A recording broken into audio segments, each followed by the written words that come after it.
चलने वाले हैं उनके लिए आसानी पैदा हो सके।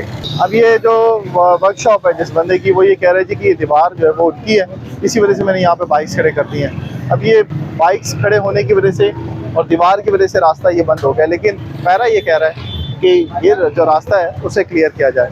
तो इस रास्ते को क्लियर करने के लिए कहा गया कि ये फौरी क्लियर किया जाए, अदरवाइज़ अगर पैरा की टीम आएगी तो ये सब कुछ तोड़ दिया जाएगा।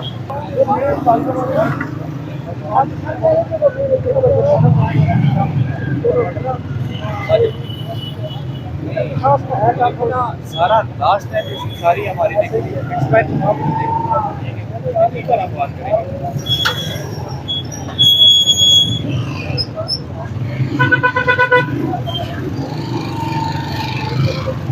जलेबी चौक वाले,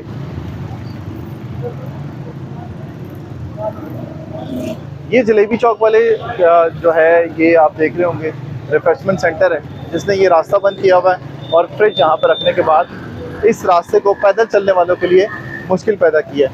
इसको अब पैरा की टीम समझा रही है कि ये रास्ता खुद क्लियर किया जाए, और ये कहा जा रहा है पैरा की तरफ से कि इससे पहले भी कई वार्निंग दे चुके हैं हम, लेकिन इसने ये हटाया नहीं है। और आज ये जो है